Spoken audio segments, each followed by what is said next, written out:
Si Buboy ay isinilam na may kapansanan sa pananalita. Isa siyang batang bingot, happy ang kanyang itaas na labi mula pagkasilang. At kahit na naoperahan ito noong siya'y 5 taong gulang, nanatili ang bakas. Hindi rin niya masabi ng maayos ang maraming letra. Ang D ay nagiging G. Ang L ay parang Y. Kapag kinakabahan siya, nabubulol na lang siya. Tila nilalamon ng sariling tila ang kanyang pinig. Madalas siyang hindi maintindihan ng iba. Kahit simpleng opo. Ay naiiba ang tunog, kaya madalas siyang paulit-ulit tanungin. At sa bawat, ha, ano raw, ng pangatao, tila may kutsilyong dumudulas sa loob niya. Bukod dito, mabagal siyang matuto. Sa klase, nahuhuli siya sa pagbabasa. Hindi makaabot sa tamang sagot kahit alam niya kung ano ang tama. Sa tuwing tatawagin siya ng guro para sumagot sa harap, agad tataas ang kilay ng iba, may huni ng halakhak kahit hindi pa siya nagsisimula. Ngongong bobo, nandito na si Buboy, sarado na ang utak. Patingin nga ng test paper mo. Baka bagsak na naman? Kabisado na niya ang mga titig. Mas matalas pa sa blade ng kutsilyo. Mas malamig pa sa tubig sa sahig ng CR. Kaya tuwing recess, hindi siya kasama sa mga laro. Laging nag-iisa sa ilalim ng puno. Pinagmamasdan ang mga batang may baon at kaibigan. Siya naman ay may baong katahimikan at isang hiya na parang mabigat na batong nakapatong sa dibdib. Pero ang mas mataling pa kaysa sa mga salita ng mga kaklase ay ang hindi maipaliwanag na lungkot at pagkakait ng pagmamahal sa loob ng sariling tahanan. Isang gabi, habang naghuhugas siya ng plato, tinawag siya ng kanyang ama. "Buboy, nasaan na ang kape ko?" Agad niyang iniwan ang paghuhugas ng plato, tinuyo ang kamay sa laylayan ng kanyang short at nagtimpla. Gaya ng lagi, 3 kutsaritang kape, 2 asukal. Subalit sa sobrang taranta, nadagdagan ng tubig. Pagkaabot niya ng tasa, "Yan na ba ang kape?" Hinawakan ito ni Mang Ernesto, sinubok tikman. Para ka lang nagsali ng laway. Wala man lang itong tapang. Kailan ka ba matututo, ha? Ngongo ka na nga, bobo ka pa? Nanginginig si Buboy. Napaatras siya ng usang hakbang. "Sorry po, tay." "Ano? Puro sorry? Alam mo ba kung ilang taon na akong nagsasawa sa sorry mo? Wala kang silbi, nakatahiya ka." Wala siyang sinabi. Pero sa isip niya, hindi mo ba naririnig ang tibok ng puso ko? Hindi mo ba nakikita ang takot ko sa tuwing tatawagin mo ako? Hindi mo ba alam kung gaano ko sinusubukan araw-araw? Hindi ako tanga, tay. Tao ako. Anak mo ako. Bumaba si Dexter mula sa taas. Suot pa rin ang kanyang uniforme ng private school. Hawak ang folder ng report card. Tuwid ang katawan, matikas ang lakad, parang sundalong pinanganak para magtagumpay. "Tay, ito po yung grades ko. Top 1 pa rin. Perfect ako sa math." Lumambot ang mukha ni Mang Ernesto. Agad itong tumayo, tinapik si Dexter. "Abay, yan ang anak ko. Galing mo talaga, anak. Hindi katulad ng..." Tumingin kay Buboy. Tapos lumihis ng tingin na parang may nakitang maruming basahan. Sumunod si Angie, hawak ang medalya.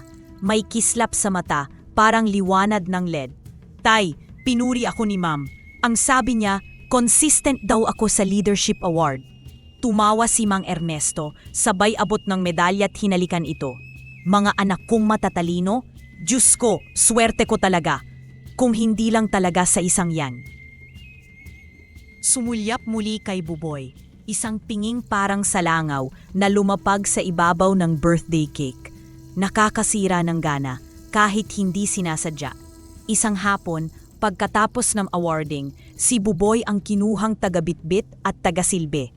Bumili ng coke, ihatid ang bandeha do ng pansit at tiyaking hindi siya makatawag ng pansin. Habang buhat niya ang bandeha do ng pansit, nararamdaman niyang mabigat hindi lang ang pitbit, kundi ang tingin ng mga tao. Sino yung batang yan? Mukhang utusan lang. Hindi anak ni Ernesto yan, sigurado. Habang papalapit, nadulas siya. Sa harap ng maraming bisita, bumagsak ang pansit sa sahig. Kumalat ito sa paanan ng prinsipal, sa ilalim ng mesa at sa kanyang tsinelas. Ilang sandaling katahimikan. Tapos, "Ha ha ha, naku, sablay na sablay. Ang bobo naman, tignan mo, pati pagkain hindi nakaligtas. Si Mang Ernesto ay hindi nilapitan si Buboy. Tumayo lang at sumigaw. Ano na naman yan, Buboy, ni pagbuhat ng pansip. Palpak ka, nakakahiya ka talaga. Kinagabihan sa kanyang maliit na silid, tinitigan ni Buboy ang luma at kupas na litrato ng kanyang ina. Isang larawan kung saan buhat-buhat siya nito, bagong silang, nilulukob ng araw ang kanilang mga mukha. Nay, bulong niya, kung buhay ka pa, sasabihin mo bang sapat pa rin ako? Hinalikan niya ang larawan, sabay yakap sa lumang kumot. Hindi nila alam kung gaano kasakit ang tumira sa bahay kung saan wala kang mukha, kung saan kahit bumiti ka, wala namang tumitingin, kung saan kahit umiyak ka, parang walang tunog, at kung saan ang pangarap mo ay hindi karangalan o kayamanan, kundi simpleng yakap lang mula sa isang magulang. Sa sariling bahanan, isa lamang siyang anino, aninong umiwas sa liwanag, hindi dahil sa takot, kundi dahil tuwing tatama dito, wala siyang makikitang refleksyon. At sa bawat gabing tahimik, sa bawat umagang walang pangalan, nananatili ang pag-asang, balang araw, may makakakita rin sa kanya, hindi bilang perwisyo, kundi bilang isang tao, bilang si Buboy. Isang araw ng Martes, kasabay ng pag-uwi niya mula sa paaralan, tiniklop ni Buboy ng maayos ang kanyang report card. Wala siyang balak ipakita iyon kahit kanino. Mababa ang kanyang mga marka, pasang-awa, at 2 subject ang bagsak. Ang pula ng tinta ng guro ay parang dugong bumakat sa papel. May nakasulat pa sa ibaba, kailangan ng dagdag na gabay sa pagbasa at pag-intindi. Tahimik siyang pumasok sa bahay, hawak ang sobre. Gusto sana niyang itago ito, pero sa pagmamadali niya sa paglalakad, nahulog ito sa sahig habang hinuhubad niya ang kanyang sapatos. Sakto namang papalabas ng kusina si Mang Ernesto, may hawak na beer. Napansin ang papel at agad pinulot. Ano to? Report card mo? Hindi na nakasagot si Buboy. Nakapako ang tingin niya sa sahig. Tahimik. Parang may baril sa bibig na pinipigilan siyang magsalita. Binuksan ito ng ama at mabilis na tiningnan ang bawat grado. Tumaas ang kilay nito. Math, 75. Science, 76. Filipino bagsak. Tumawa ito. Hindi sa tuwa, kundi sa panunuya. Tangina, kahit Filipino bumagsak ta. Sariling wika natin, di mo pa rin kaya. Hindi pa nakontento.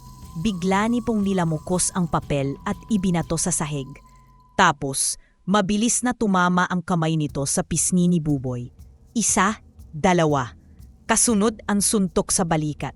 Wala kang silbi, sigaw ni Mang Ernesto habang pinupunit ang hawak na report card. Habang ang mga kapatid mo ay nakakakuha ng parangal, ikaw naman ay kahihiyan. Hindi ka pinalaki para lang maging pabigat sa buhay ko. Tahimik si Buboy, nakayuko, nanginginig ang puhod. Sa isip niya, hindi ko po sinasadya, sinubukan ko po tay. Nagbabasa po ako gabi-gabi kahit hindi ko maintindihan, pero hindi talaga sapat. Ako talaga ang hindi sapat. Gabi na, sa kwarto, nakahiga si Buboy, pero hindi siya natutulog. Nakatitig lang siya sa kisame, habang tahimik na dumadaloy ang mga luha sa gilid ng kanyang mukha. Walang hagulgol, walang tunog. Dahil sa tahanang iyon, tanging ang luhang walang ingay ang hindi pinaparusahan. Kinabukasan, hindi siya pumasok sa eskwela. Hindi siya nagpaalam. Hindi rin siya pinigilan. Sa totoo lang, ni isa ay walang nagtaka. 8:00 ng umaga, bit-bit ang isang maliit na bag, ilang piraso ng damit, at sobre ng bariyang inipon mula sa baon na madalas hindi niya ginagastos. Tahimik siyang umalis. Tumungo siya sa terminal, sumakay ng bus at tinahak ang ilang oras na biyahe patungong ibang probinsya, kung saan naroon si Tita Malu, kapatid ng kanyang yumaong ina. Matagal na silang hindi nagkikita. Ang huling alaala niya rito ay ang tinig nitong malumanay at ang mga bisid na minsam naging kanluan sa isang lamay. Hindi niya sigurado kung tatanggapin pa siya nito. Pero sa dami ng lugar na pwedeng takbuhan, yun lang ang kaisa-isang lugar na naaalala niyang may amoy ng kalinga. Pagdating niya roon, kumatok siya ng marahan. Bumukas ang pinto. Lumabas si Tita Malu, bitbit ang walis tambo. Napatigil ito nang makita siya. Tumitig sa mukha niya mula ulo hanggang paa. Marumi, pagod, at parang ilang gabi nang hindi natutulog ng maayos. Bugoy! Hindi siya sumagot. Hindi niya alam kung paano. Nakayuko lang siya. Pero biglang nilapitan siya ni Tita Malu, niyakap ng mahigpit. Hindi siya tinanong, hindi pinagalitan, hindi pinahiya. Anak, halika pasok ka. Sa loob ng bahay, pinaupo siya ni Tita sa lumang sopa. Dinalhan ng tubig at suman. Tahimik lang si Buboy habang kumakain. Walang salita. Hawak pa rin niya ang bag na parang huling pag-asa. Gusto mo bang sabihin kung anong nangyari? Tanong ni Tita Malu. Umiling si Buboy. Pero hindi niya mapigilan ang pagpatak ng luha. Ayos lang anak. Hindi mo kailangang magsalita kung hindi mo kaya.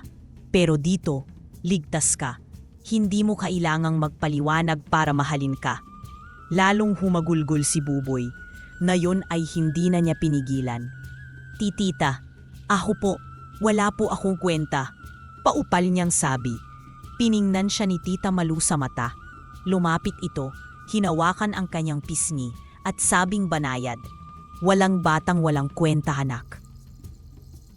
May mga magulang lang na hindi marunong tumingin ng buo. At kung may pagkukulang sa bahay nyo, hindi mo kasalanan yon. Kinagabihan, binigyan siya ni Tita ng lumang kutson, kumot at bagong damit. Dito ka na muna anak, aniya habang tinutupi ang tuwalya. Hindi ko alam kung ano ang pinagdaanan mo, pero alam kong pagod ka na. Hayaan mong dito ka magpahinga. Hindi kita hahatulan. Sa unang pagkakataon matapos ang matagal na panahon, nakatulog si Buboy ng walang takot. Wala siyang iniintinding sigaw. Wala siyang inaasahang hampas. At sa panaginip niya, bumulong ang tinig ng kanyang ina. Minsan, hindi natin kailangan ng karangalan para mapansin. Minsan, sapat na ang yakap para maghilom ang puso. Makalipas ang ilang linggo sa piling ni Tita Malo, unti-unting nanumbalik ang katahimikan sa araw-araw ni Buboy. Sa unang mga araw, halos hindi siya makapagsalita. Mabagal pa rin ang kanyang kilos, takot pa rin sa malalakas na tunog, at madalas mapapalingon kapag may sumisigaw sa telebisyon. Akala niya'y siya ang sinisigawan. Pero sa bahay ni Tita Malo, walang sumisigaw, walang pamalo, walang tinig na nagsasabing wala kang silbi. Tanging ang boses ni Tita Malo lang ang naroroon. Laging banayad, laging may tinig ng, "Anak, tapos ka na ba sa ulam? Kumain ka pa." O kung ayaw mong magsalita ngayon, ayos lang, nandito lang ako. Isang hapon, habang naghuhugas siya ng pinggan, lumapit si Buboy kay Tita Malo na nooy nagsasampay ng labahan sa likod bahay. "Tita, may gusto po sana akong sabihin." Maingat na sambit ni Buboy. "Ano yon, anak?" Tanong ni Tita Malo, may ngiti, kahit hindi lumilingon. Huminga muna si Buboy, malalim, mahaba. "Pwede po ba akong mamagtinda ng French fries sa palengke?" Tanong ni Buboy halatang kabado. Saglit na natahimik si Tita Malo. Napalingon ito sa kanya, kita sa mukha ang pagtataka. "French fries sa palengke? Bakit naman yun ang naisip mo?" Tanong ni Tita Malo. "Kasi po, dati po akong nagtitinda sa eskwela. Kakapag hindi ako binibigyan ng baon ni tatay, nagtitinda po ako ng French fries. Kumikita po ako kahit kaunti. Marunong na po ako magluto. Kakaya ko po," paliwanag ni Buboy, sabay hawak sa laylayan ng kanyang t-shirt. Naramdaman ni Tita Malo ang bigat sa boses ng pamangkin. Hindi ito simpleng hiling. Ito'y isang piraso ng dignidad na gusto niyang kunin muli sa sarili. Hindi para yumaman, kundi para mapatunayan sa sarili na hindi siya walang kwenta at may halaga siya. "Iho, bakit hindi mo na lang subukang bumalik sa pag-aaral? Pwede tayong mag-enroll sa ALS o yung programang may tutorial. Hindi ka na babalik sa dati mong eskwela, pangako ko yan. Alok ni Tita Malo, puno ng pag-aalala. Ayoko na po, tita. Lagi po akong kinukutya. Mumula kinder po hanggang sa huli, wala pong araw na hindi ako tinawanan. Hindi po ako matalino. Kahit anong pilit ko, laging kulang. Lagi po akong nakakahiyat. Tugon ni Buboy habang nanginginig ang tinig. Ila may tinik sa lalamunan si Tita Malo habang nakikinig. Hindi siya agad nakasagot. Umupo siya sa tabi ni Buboy at hinawakan ang kamay nito. Anak, hindi mo kailangang patunayan ang sarili mo sa paraang alam ng ibang tao. Pero naiintindihan kita, wika ni Tita Malo. Kung sa pagtitinda ng fries mo, mararamdaman na kaya mong tumayo sa sarili mong paa, pagbibigyan kita. Pero Buboy, dagdag pa niya, sabay titig sa mata ng pamangkin. Hindi kita pinipilit magtrabaho. Hindi kita inuutusang magtrabaho. Hindi ito katalit ng tinutuluyan mo rito. Dito, hindi mo kailangang magbayad para mahalin. Madiin ngunit may lambing na sabi ni Tita Malu. Hindi agad nakaimik si Buboy. Ngunit ang simpleng salitang, hindi mo kailangang magbayad para mahalin, ay tila gumuhit sa puso niyang matagal nang naniniwala na dapat niyang bilhin ang karapatang mahalin. Tumango siya, pinunasan ang kanyang luha at bahagyang ngumiti. Salamat po, tita. Mahina ngunit taos-pusong tugon ni Buboy. Kinabukasan, maaga siyang nagising.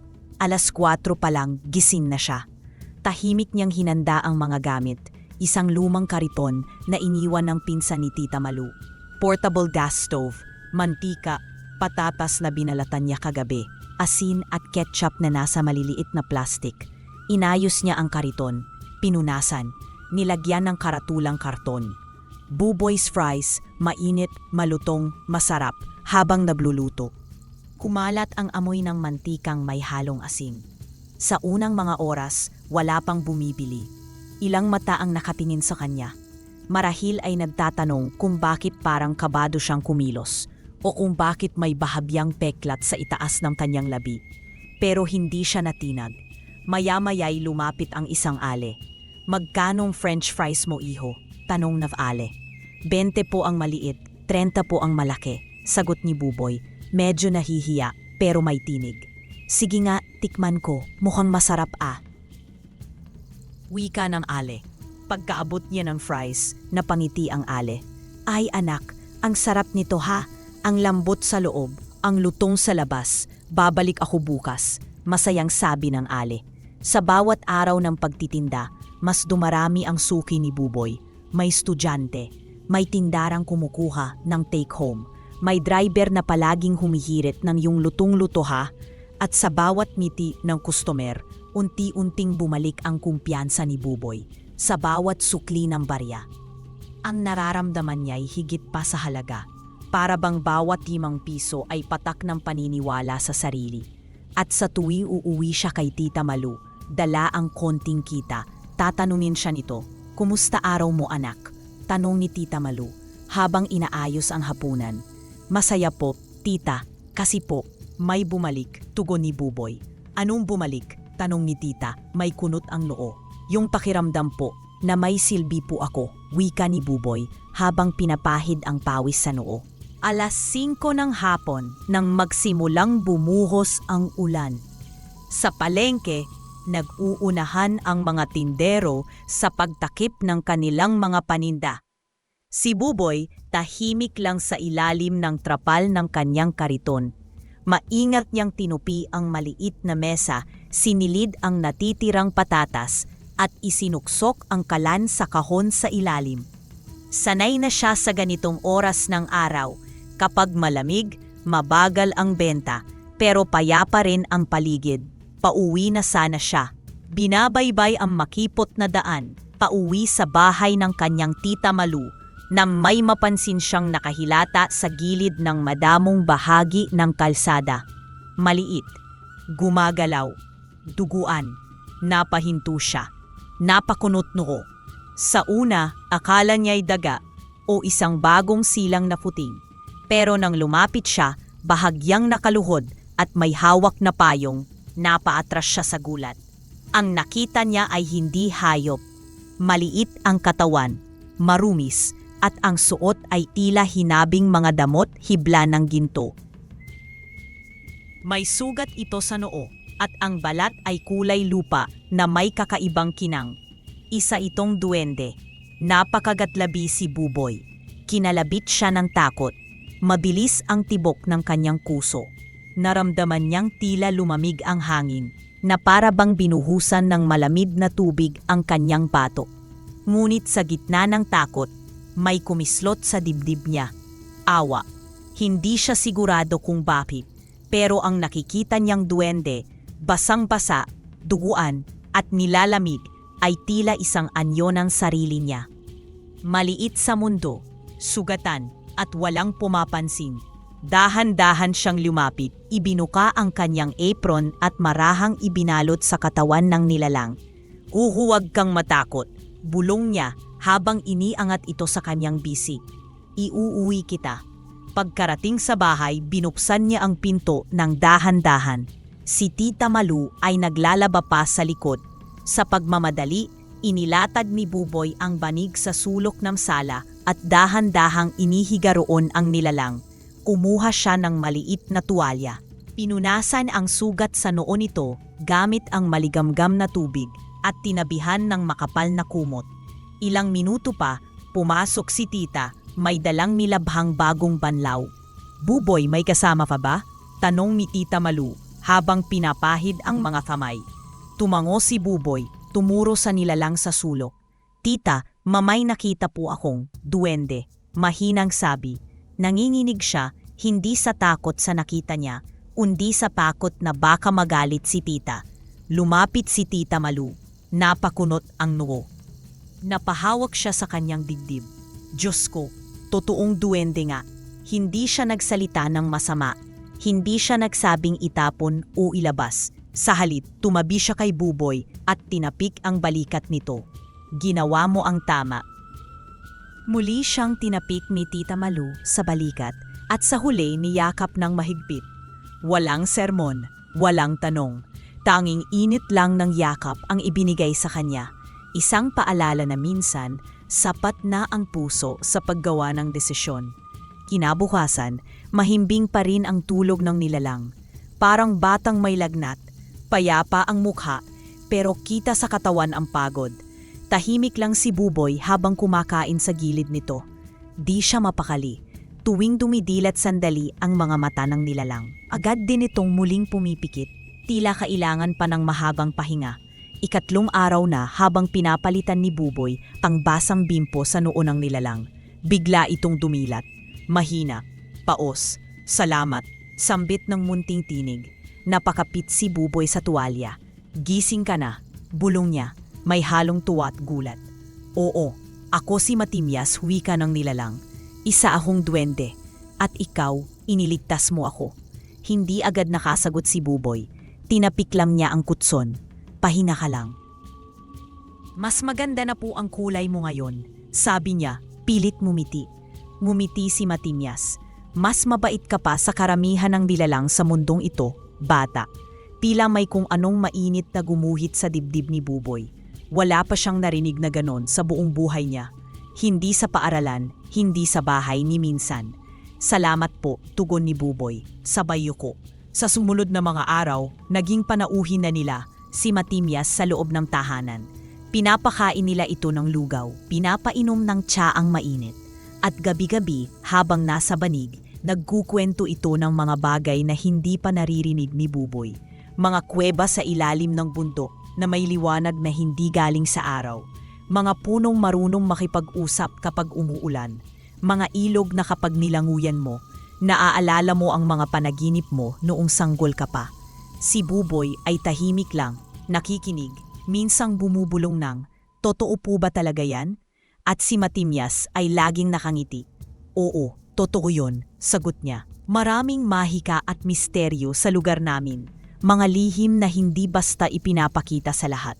Tumingala ito, parang may inaalalang malayo. Pero alam mo, Buboy, sa mundong puno ng sugat at gulo, ang imahinasyon ang unang lunas. Hindi lahat ng hindi nakikita ay hindi totoo.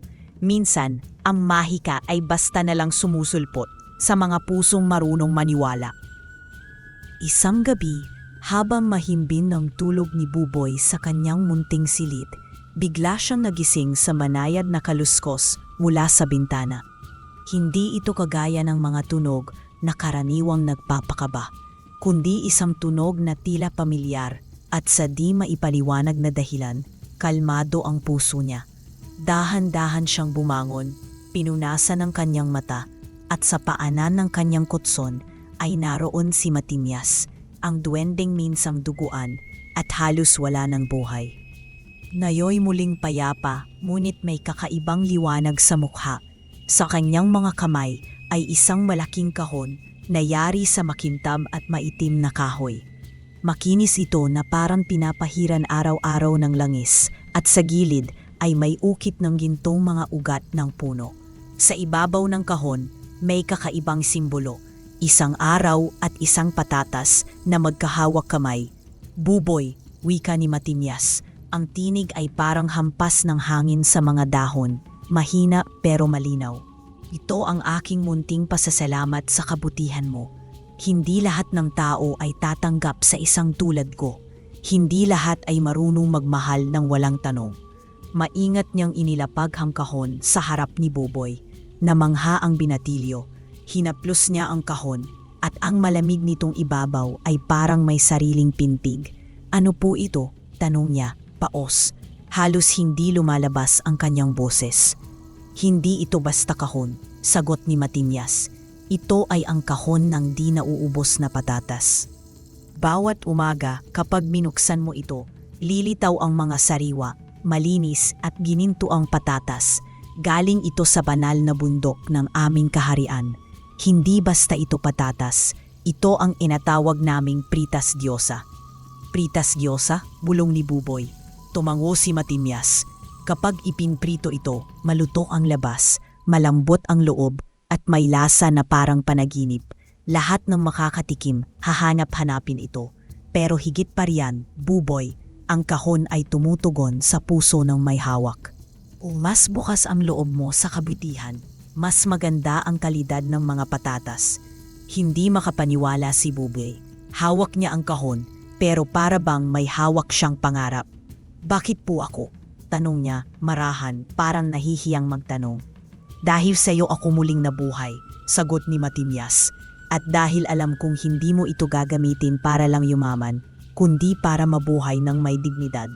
Hindi mo kailangang maging hari para magtaglay ng himala. Minsan, sapat na ang mabuting puso. Pagkaraan ng ilang sandali, tumayo si Matimyas. Kailangan ko nang bumalik, Buboy. Panahon na para ako'y magpatuloy sa aking paglalakbay. Napakunot ang noo ni Buboy. Aalis na to kayo? Tumango si Matimyas at bahagyang yumuko. Oo, ngunit hindi tayo maghihiwalay. Nandito ako palagi. Sabay turo sa dibdib ni Buboy. At sa kahon. At kung sakaling kailangan mo ulit ng paalala, buksan mo lang yan at alalahanin mo kung saan nagsimula ang lahat. Sa awa, sa manasakit, at sa kabutihang hindi naghahanap ng kapalit. At bago tuluyang lumisan, tumingala si Matimyas sa bukas na bintana sa abumigkas hanggang sa muling pagdapo ng mahika. Pagkurap ni Buboy, wala na ang duwende. Ngunit ang liwanag sa kanyang silid ay hindi na tulad ng dati. Mainit, mahina, puno ng tiwala at sa kanyang harapan ang kahon, tahimik, pero parang nag-aanyayang buksan ang pintuan ng bagong simula. Kinabukasan, maaga pa lang ay gising na si Buboy. Hindi siya mapakali. Hinawakan niya ang kahon sa ibabaw ng lamesa. At marahang binuksan. Pagbukas niya, isang malambot at ginintuang liwanag ang lumaganap sa kanyang mukha. Nandoon, nakahanay na makikinang na patatas. Hindi ordinaryo, hindi mukhang hinukay mula sa lupa. Para silang nililok mula sa liwanag ng araw, sinabuyan ng pulbos ng ginto. Tita, tawag ni Buboy mula sa kusina. Magluluto po ako ng fries. May patatas ka ba dyan? Sagot ni Tita Malu habang nagwawalis. Meron po galing sa kahon, tugon ni Buboy mahina. Parang may sariling sekreto. Inihanda niya ang maliit na kawali. Tinimpla ang mantika. at isa-isang inihulog ang hiniwang mga patatas. Habang unti-unting nagiging golden brown ang bawat piraso, unti-unting kumalat ang amoy sa buong bahay. Hindi lang ito mabango, ito'y halimuyak na may dalang alaala, ligaya at kung anong uri ng tahimik na hiwaga. Lumapit si Tita Malu, napahinto sa pagwawalis. "Buboy, anak, ano bang niluluto mo dyan? Para akong naaamoy na pagkain galing sa mamahaling restoran." Sambit niya, sabay singhot ng hangin at ngiti ng pagtataka. Ang bango-bango, inilagay ni Buboy ang unang batch sa isang platito at iniabot. "Tikman niyo po, tita." Pagkakagat ni Tita Malu, napatingin siya kay Buboy. Kumunot ang noo, hindi sa inis, kundi sa sobrang pagkabigla. "Buboy, anak, ang lambot sa loob, ang lutong sa labas. Diyos po, parang mas masarap pa ito kaysa sa mga fries na nabibili sa mall." "Hindi ako makapaniwala. Ikaw ba talaga ang sarap nito?" Napangiti si Buboy, hindi ng pilit, hindi ng pag-iwas, kundi ng kumpiyansa ngayon lang niya naramdaman. Sa unang pagkakataon sa buhay niya, may pumuri sa niluto niya at hindi iyon kabiguan, kundi tagumpay na may lasa. Kinabukasan, dala ang mga patatas mula sa kahon. Dinala niya ang kanyang kariton, papuntang palengke. Maaga pa, pero tila ba may kakaibang lakas ang katawan niya. Wala siyang takot, wala siyang iniisip kundi magprito, maghain, at maniwalang baka ito na ang simula. Inihanda niya ang kariton sa gilid ng palengke, pinainit ang mantika at sinimulan ang unang prito sa harap ng mga tao. Habang nagiging golden brown ang bawat hiwa ng pritas diyosa, kumalat ang amoy sa paligid. Hindi lang ito amoy pagkain. Ito'y amoy na humihila ng alaala, amoy ng pag-uwi, amoy ng panaginip. Maya-maya, may lumapit agad na ale na naglalako ng tinapa. "Ano yan, iho? Ang bangong-bango naman. French fries ba yan?" "Opo, fries po," sagot ni Buboy. Mahina pa rin ang tinig pero may ningning na sa kanyang mga mata. Tinikman ng ale ang isang piraso. Saglit siyang natahimik. Tapos nanlaki ang kanyang mga mata. "Anak ng Diyos ko, ang sarap!" Ang crispy sa labas, ang lambot sa loob. Parang panaginip. Isa-isang lumapit ang mga tao. "Pare, ano to? Parang imported." "Grabe tol, hindi ito yung fries sa fast food. Iba to, parang French fries ng mga anghel." May bumili ulit. May nagdala ng kaibigan. May nanay na nagtanong kung pwede bang makabili ng frozen para maiuwi sa anak niya. At si Buboy, hindi makapaniwala. Ang dating karitong nilalampasan, ngayon ay pinipilahan. Salamat po talaga." Paulit-ulit niyang sambit habang tinatanggap ang bayad. Iniabot ang fries at pilit itinatago ang luhang gustong lumabas. Luha ng tuwa, hindi ng sakit. Nang umuwi siya sa hapon bing iyon, dala niya ang halos 5 beses na kita sa karaniwan. Ibinaba niya ang kahon sa mesa at matagal itong tinitigan. Hindi niya iyon tinuring na kayamanan. Isa itong paalala na kahit ang gaya niya, na dating tinatawag na walang silbi, ay maaaring maging tagapagdala ng ligaya. Sa dapit-tapon, habang binibilang ang kanyang kita at hinuhugasan ang kawali, tinanong siya ni Tita Malu, "Anak, anong klasing patatas ba talaga yan? Wala pa akong natikman na ganyan sa buong buhay ko." Ngumiti si Buboy, pagod ang katawan pero magaan ang loob. Sikreto po ng isang kaibigan, tubon niya. Niyakap ang kahon na nakapatong sa aparador. Sandali siyang tumigil. Saka muling nagsalita. Mahina ngunit malinaw. "Yung mga patatas po, regalo ni Matimyas. Yung duwendeng pinulungan po natin dati." Napatingin si Tita Malu. May halong gulat at pagkaunawa sa mga mata. Hindi siya nagsalita. Tumango lang siya at marahang humawak sa balikat ni Buboy. At sa katahimikan ng gabing iyon, habang natutulog ang palengke at humihimig ang hangin sa labas, may isang boses sa puso ni Buboy na tila pamilyar, banayad, marahan, parang himig ng alaala. Hindi kailangang magaling o matalino para makagawa ng himala. Minsan, sapat na ang puso. Mula sa isang maliit na kariton sa gilid ng palengke, kung saan simpleng mantika, asin at ngiti lang ang puhunan, unti-unting lumago ang negosyo ni Buboy. Sa bawat araw na lumilipas, mas dumarami ang mga suki, mas humahaba ang pila. Ang dating simpleng tanong ng mga mamimili ay naging sabik na pagbabalik. "Buboy, meron pa bang fries? Kahit isang order lang?" Mula sa palengke, lumipat siya sa mas maayos na pwesto sa tapat ng terminal. Doon, mas mainit ang araw. Mas maalikabok ang paligid, pero mas maraming tao ang dumadaan. At sa bawat dumaan, may isang humihinto, tapos dalawa, hanggang naging pila. Dumadayo na ang mga tao mula sa mga karatig na barangay. May ilang sumasakay pa ng tricycle, jeep, o naglalakad ng higit 1 kilometro, makabili lang muli ng fries ni Buboy, fries na tila niluto sa alaala, hindi lang sa mantika. Ang halimuyak ng pritong patatas ay tila may sariling wika, humihila ng damdaming bumabalot sa kabataan. At pumupukaw ng gutom na hindi lang sa tiyan, kundi pati sa puso. Hindi nagtagal, mga customer mismo ang nag-request. "Buboy, magbukas ka naman sa amin. Ang layo ng terminal, taga San Miguel pa kami." Sa Malino, wala pang ganyan, dumadayo pa kami dito araw-araw. Pati sa Bayambang, hinahanap ka na. Yung pinsan ko, nagbiyahe pa mula Mabalacat para lang matikman to. At ang mga kwento ng mga suki, naging mapa ng expansion. Mula sa San Miguel, nagtayo siya ng branch. Sumunod ang Malino. Di nagtagal, nakarating ang Buboy's Fries sa Bayambang at Mabalacat.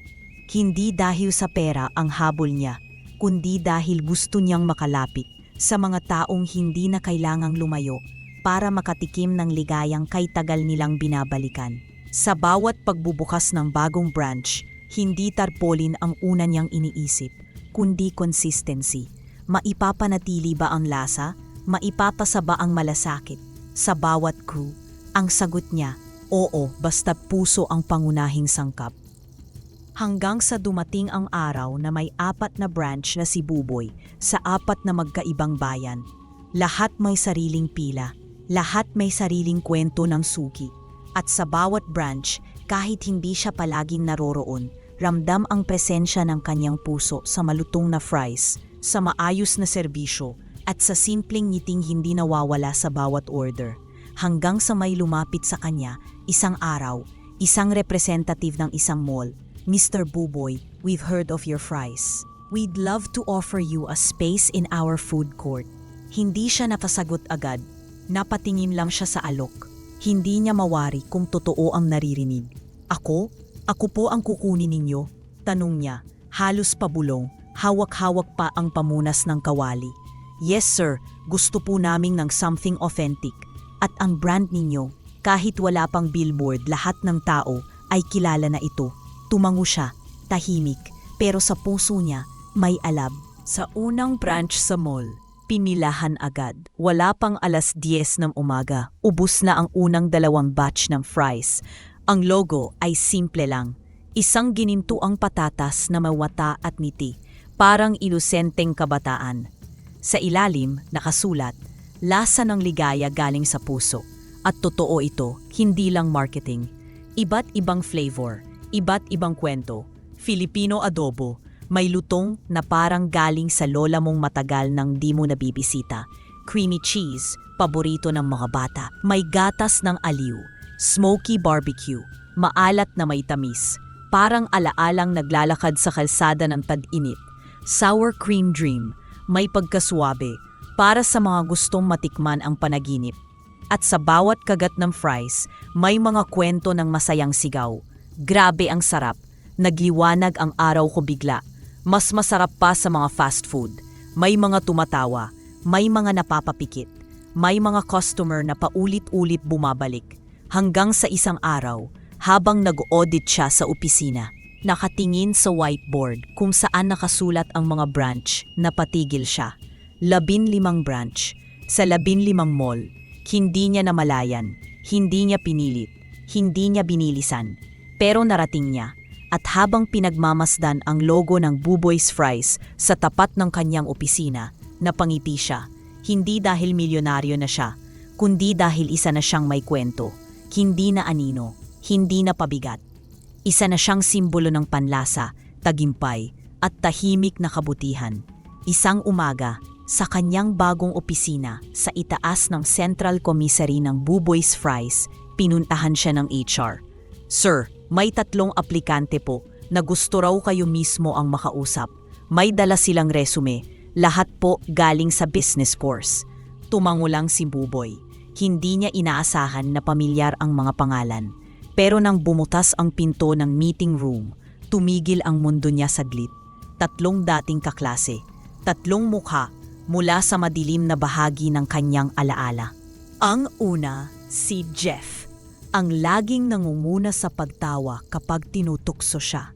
Ang pangalawa, si Rina, madalas magbulong ng mongo sa likod niya tuwing oral recitation. Ang pangatlo, si Carlo, nang minsang nagsabing kahit patatas ang utak ko, mas matalino pa rin ako kay Buboy na bobo. Ngayon, nakatayo silang 3 sa harap niya, bitbit ang folder, maayos ang suot. Pero bakas sa mata ang pagkabigla, hiya at pagkasindak. "Sir Buboy," halos sabay-sabay ang bati nila, mahina, parang hindi makalunok. Tahimik lang si Buboy. Inayos niya ang kwelyo ng kanyang polo at marahang tumango. "Oo, ako nga to." Walang halong yabang sa boses niya, walang panininil, pero ramdam ang bigat ng bawat salita. "Pasensya na po sa lahat ng ginawa namin noon," bungad ni Jeff. "Hindi namin inakala na kayo pala ang may-ari ng kumpanyang to." Dagdag ni Carlo. "Nagkamali kami at kung pwede lang balikan ang nakaraan." Dagdag ni Rina. Halos naiiyak. Pinagmasdan sila ni Buboy. Tahimik muli. Sa loob-loob niya, bumalik lahat ng sakit, lahat ng panlalait, lahat ng gabi ng katahimikan sa ilalim ng kumot. Pero tumingin siya sa sarili niyang kamay. Ang parehong kamay na ngayon ay nakapagtayo ng negosyo. Nakapagluto ng fries na nagpapasaya sa libo-libo. "Sige," wika ni Buboy, "tatanggapin ko kayo." Napatingin silang 3, nagulat, may halong pag-asa. Pero hindi bilang kabayaran sa nakaraan, kundi bilang tao rin na binigyan ng pagkakataon. "Trabaho ang hinahanap ninyo, trabaho ang ibibigay ko. Pero sana, sa pag-upo nyo rito, matuto na kayong rumespeto kahit sa mga taong hindi nyo maintindihan." Walang nakapagsalita, nakatungo lang sila. "At higit sa lahat," dagdag ni Buboy, "dito sa Buboy's Fries, walang bobo, lahat ay may silbi."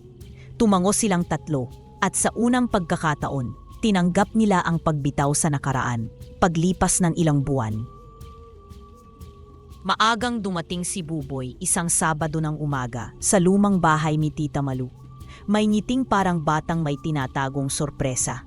Ngunit sa ilalim nito, may kabang parang kumakabog sa ilalim ng kanyang dibdib.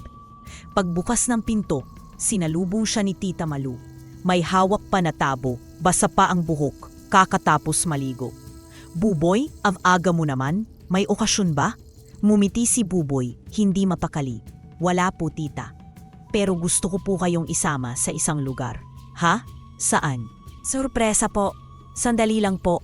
Mamamasyal lang po tayo." Napakunot ang noo ni Tita Malu. "Ay, sandali lang. Magbibihis lang ako, anak. Nakaduster lang ako, oh. Baka nakakahiya naman." Umiling si Buboy at masuyo siyang umiti. "Tita, kahit nakapambahay lang po kayo, kayo pa rin po ang pinakamagandang babae sa buong mundo." Napahagik-gik si Tita Malu, kasabay ng bahagyang pamumula ng pisngi. "Ikaw talaga, nambola ka pa? Sige na nga, at bakit parang may binabalak ka?" "Ha?" Wala na siyang nasabi pa. Hinawakan siya ni Buboy sa braso at magkasabay silang lumabas ng bahay. Pagdating sa tapat ng gate ng isang bagong tayong bahay, kulay cream ang pintura, may tanim na kalachuchi sa harap, at may bakod na kahoy. Huminto ang SUV. Hindi agad bumaba si tita. "Buboy, anong lugar to?" tanong niya, habang pinagmamasdan ang malinis at bagong-bagong estruktura. Ngumiti si Buboy. Bumaba siya ng sasakyan, binuksan ang pinto para sa kanyang tita, at marahang inilahad ang kamay. "Tita, ito na po ang ating bagong tahanan." Hindi agad nakagalaw si Tita Malu. Parang hindi pa rin niya lubos na maintindihan ang sinabi ni Buboy. "Anong ibig mong sabihin? Bahay natin? Kanino to?" Sa inyo po ito. Regalo ko po para sa inyo. Lalong hindi makapaniwala si tita. Pumasok sila sa loob at tumambad sa kanya ang maluwag na sala, kusinang may granite counter, kwarto na may balkonahing tanaw ang palayan, at palikurang may hot and cold shower. Walang ribbon cutting, walang litratong ipinost sa social media. Ngunit sa bawat sulok ng bahay, ramdam ang isang bagay na higit pa sa yaman. Pagkilala, pagpapahalaga, pagmamahal. Nang matapos silang umikot, naupo si tita sa bagong upuang kahoy sa veranda. Tahimik lang siya, tinitingnan ang mga detalye, ang kurtinang may bordang bulaklak, ang frame ng lumang litrato nilang magtiyahin na ngayon ay nakadisplay sa sala. Anak, bulong niya. Halos hindi marinig. Hindi mo kailangang bayaran ang pag-aaruga ko. Umupo si Buboy sa tabi ng kanyang tita. Dahan-dahang isinandal ang ulo sa balikat nito. Gaya ng dating ginagawa niya noong bata pa siya, tuwing gabi ng bagyo, tuwing takot ang puso niya. Ngayon, hindi dahil sa takot, kundi sa pasasalamat. Hindi po ito bayad, tita, bulong niya. Ito po ay pasasalamat. Dahil po sa inyo, natutunan ko kung anong itsura ng isang tunay na tahanan. Niyakap siya ni Tita Malu at sa yakap na iyon, nainit, mahigpit at buo, walang natirang puwang para sa lungkot. Tanging katiyakang kahit kailan, hindi kailanman sukat ang talino o itsura para mahalin. Madaling araw, tahimik lang ang buong bahay. Walang kahit anong ingay, ni kaluskos ng pusa, ni patak ng gripo. Sa silid ni Buboy, mahimbing ang kanyang tulog. Payapa ang paligid, pero mabigat ang katawan, pagod mula sa sunod-sunod na meeting, pagluluto. At pagbubukas ng mga bagong branch ng Buboy's Fries, bigla, tok-tok-tok, maingat pero mariing katok. Buboy, anak, ang tinig ni Tita Malu. Bahagyang nanginginig, napabangon si Buboy, pinahid ang mata, lumabas ng kwarto at agad binuksan ang pinto. Tita, sumilip si Tita Malu, hawak ang cellphone, nangingilid ang luha. Anak, nadisgrasya ang tatay mo, si Pang Ernesto. Tumawag si Manong Ruel, na ospital siya, kritikal ang lagay. Sandaling tumigil ang mundo ni Buboy. Parang may humigpit sa dibdib niya. Hindi sila magkaayos ng kanyang ama at hindi na sila magkalapit. Pero nang marinig ang salitang kritikal, iba ang tinig ng puso niya. Sa ospital, ilang oras makalipas malamig, amoy alkohol at gamot. Agad siyang sinalubong ng doktor. Sir, kayo po ba ang kaanak ni Mr. Ernesto Ramirez? Tumango siya, ni binanggit kung anong relasyon nila. Hindi rin siya nagpakilala bilang may-ari ng franchise. Sir, ailangan po nating isalang agad sa operasyon. May internal bleeding po. High risk, pero may chance. Hindi na siya nag-isip. Dok, gawin niyo ang lahat para mabuhay siya. Babayaran ko po lahat. Huwag niyo pong tipirin. Ama ko po yan. 3 araw, 3 gabi ng pagbabantay, walang palya si Buboy. Laging nasa gilid ng kama ng ama. Tahimik, alerto, pinupunasan ang noo ng ama.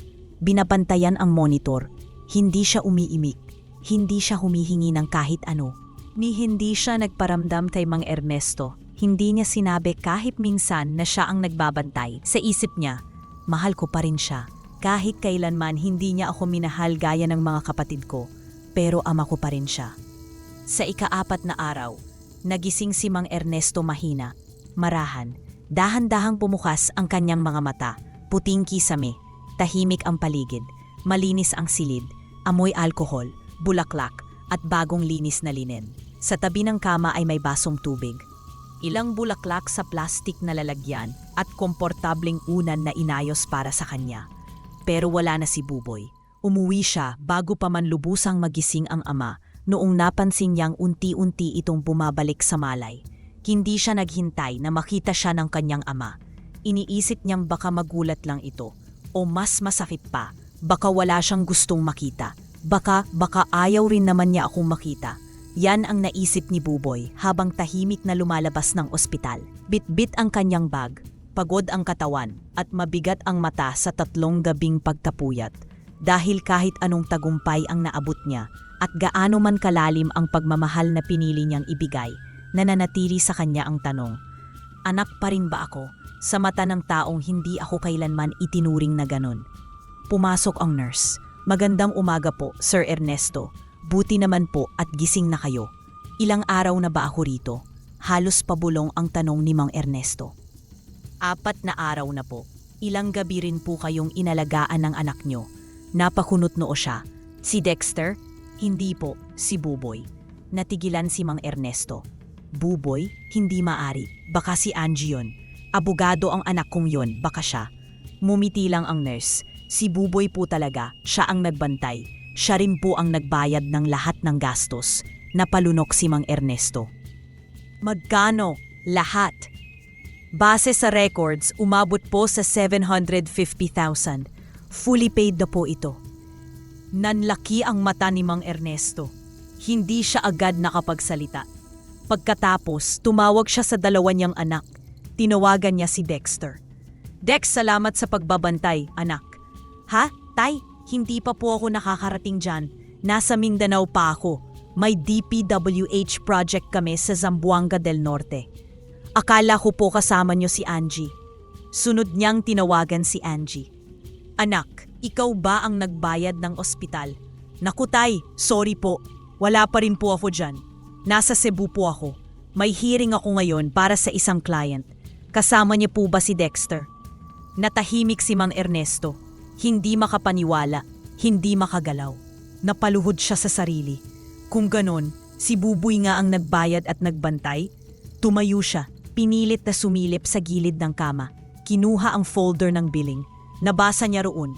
Paid by Mr. Buboy Ramirez, 750,000 pesos. At sa kanyang isip, tumambad ang alaala. Ang batang palaging pinapagalitan. Ang boses na paulit-ulit niyang tinawag na wala kang silbi. Ang anak na hindi niya isinama sa litrato noong graduation ng mga kapatid nito. Ngayon, tang batang iyon, ang ngongong bobo, nagligtas sa kanya. Buboy, anak, bulong niya sa sarili. Hindi kita kailanman minahal gaya ng dapat, pero ikaw pa rin ang unang tumulong. At doon, sa katahimikan ng solid na iyon, unang beses siyang napaiyak, hindi sa galit, kundi sa kahihiyan.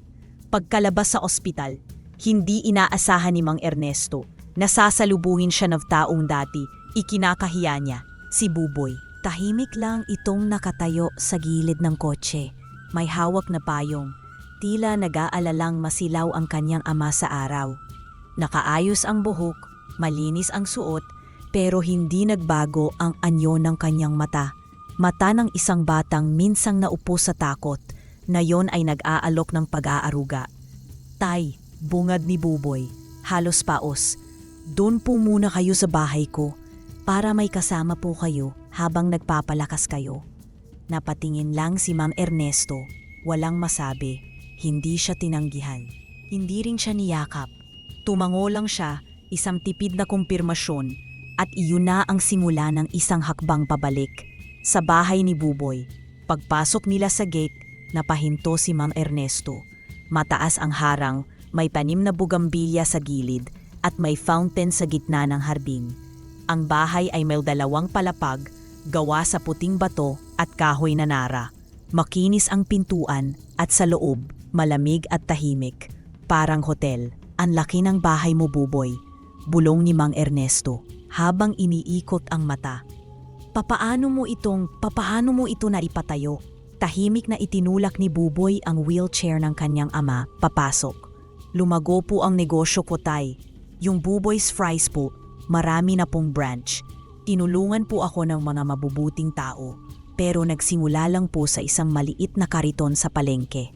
Hindi agad sumagot si Mang Ernesto.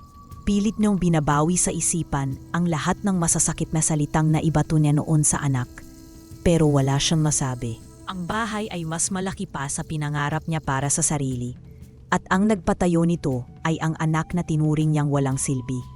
Ilang linggo ang lumipas, dinala ni Buboy ang kanyang ama sa mall. Naka-wheelchair pa ito, pero ayos na ang lagay. Umasok sila sa main entrance, maluwag, maliwanag, maraming tao. Paglapit nila sa store, napansin ni Ma'am Ernesto na may mahabang pila sa loob. Nakita niya ang logo, isang giningtoang patatas na may ngiping masaya, at sa ibabaw ng pangalan, Buboy's fries, lasa ng ligaya, galing sa puso. Paglapit nila, pinabuksan sila ng pinto ng isang crew. Good morning, Sir Guboy. Masiglang bati nito. Welcome back po. Napatingin si Ma'am Ernesto sa paligid. Tay, ito po yung negosyo ko. Mahina ngunit malinaw na sabi ni Buboy. Tahimik si Ma'am Ernesto. Tiningnan niya ang pila. Piningnan niya ang crew. Lahat masaya. Tila proud na proud sa pangalan ni Buboy. Hindi niya napigilan ang luha. Tumulo ito, dahan-dahan. Tila binabakbak ang kapal ng taong hindi marunong humingi ng tawad. Anak, patawarin mo ako. Wika niya, nanginginig ang tinig. Pinagtawanan kita noon. Ikinahiya pa kita. Pero ikaw pala ang may pinakamalaking puso sa ating lahat. Hindi agad nakasagot si Buboy. Napatitig lang siya sa mukha ng matanda. At doon niya nakita, sa wakas, ang tinig ng pagsisisi. Hindi sa pilitan, hindi dramatiko, kundi totoo at wagas. Ilang araw matapos makauwi si Mang Ernesto, dumating mula sa biyahe sina Dexter at Angie. Si Dexter ay kakagaling lang mula sa isang proyekto ng DPWH sa Mindanao, habang si Angie naman ay kararating lang mula sa Cebu matapos ang isang matagal na hearing sa korte. Sa unang hapunan nilang tatlo na muling magkakasama, sabay silang tinawag ni Mang Ernesto. May laman ang mga mata nito na hindi pa nila nakita noon. Hindi galit, hindi yabang, kundi isang kuri ng pagsisising tahimik ngunit malalim. May sasabihin ako sa inyo, wika ni Mang Ernesto habang iniikot ang tasa ng kape sa kamay. Alam niyo ba kung sino ang nagligtas sa buhay ko noong naaksidente ako? Nagkatinginan sina Dexter at Angie. Akala ko po si Kuya Dexter o si Ate Angie. Sabay nilang tugon. Umiling si Mang Ernesto. Malumanay ngunit mabigat. Si Buboy, aniya. Siya ang unang dumating sa ospital. Siya ang nagsabi sa doktor na gawin ang lahat para mailigtas ako.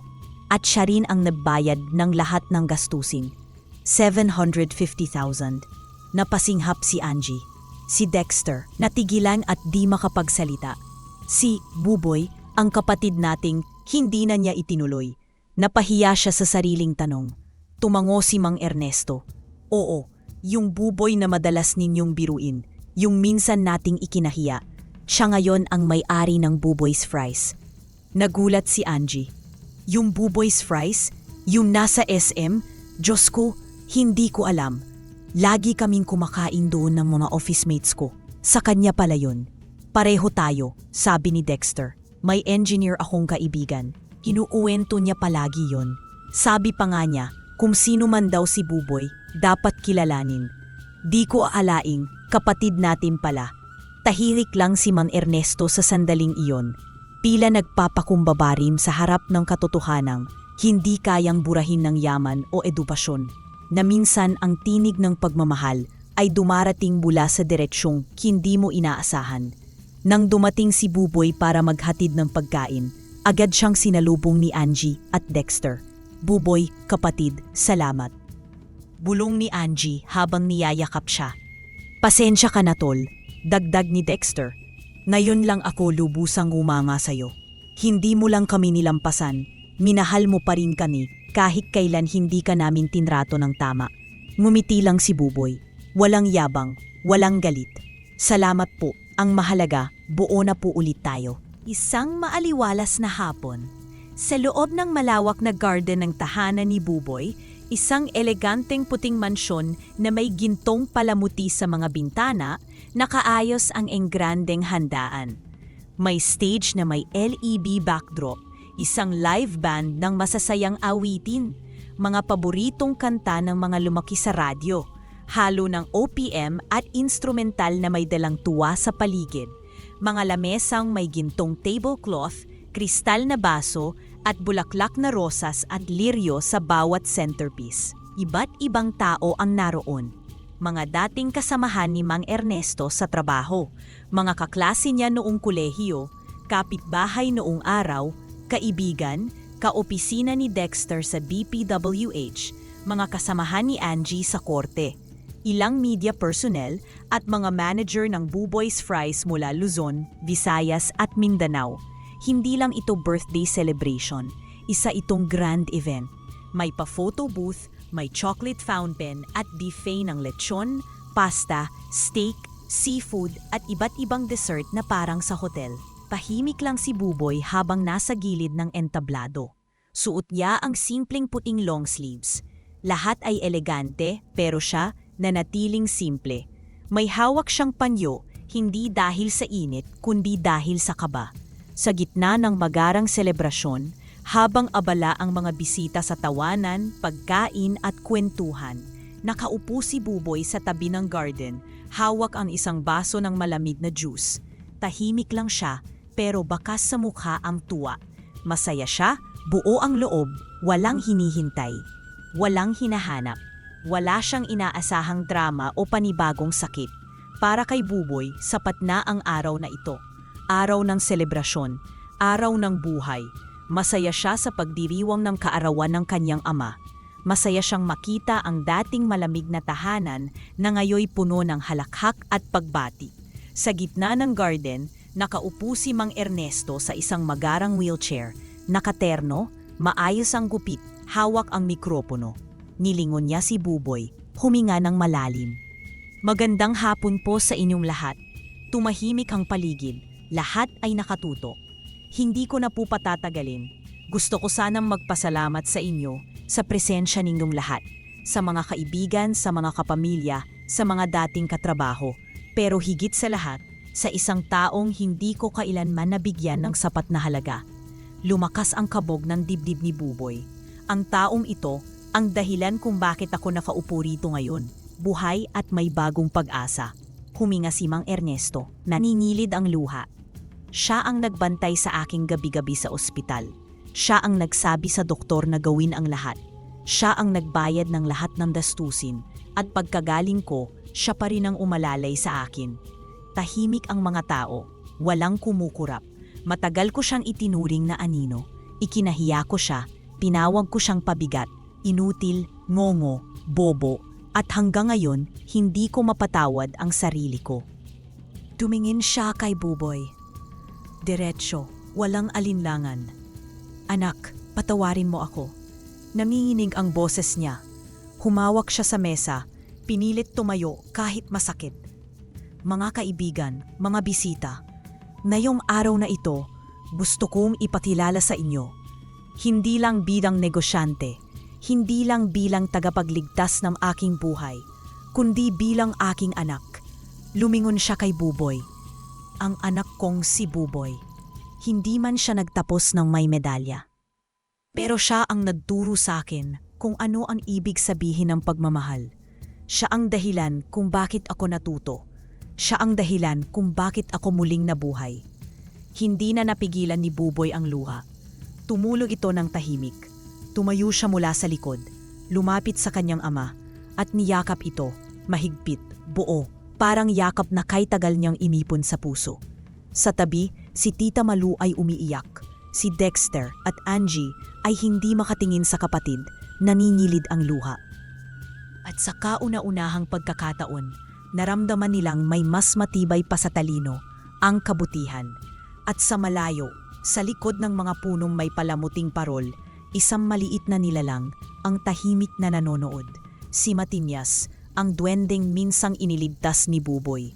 Nakaniti siya, may hawak na maliit na tungkod at may butil ng luha sa kanyang mata.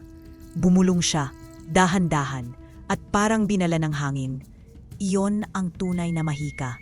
Hindi sa kahon ng patatas, kundi sa pusong handang magmahal kahit walang kapalit. At sa wakas, tinanggap. At sa araw na iyon, sa ilalim ng liwanag ng mga ilaw na palamuti at araw ng hapon, ipinanganak ang isang panibagong pamilya. Isang pamilyang buo, hindi sa dugo lang, kundi sa pagtanggap, paghilom at tunay na pagmamahal.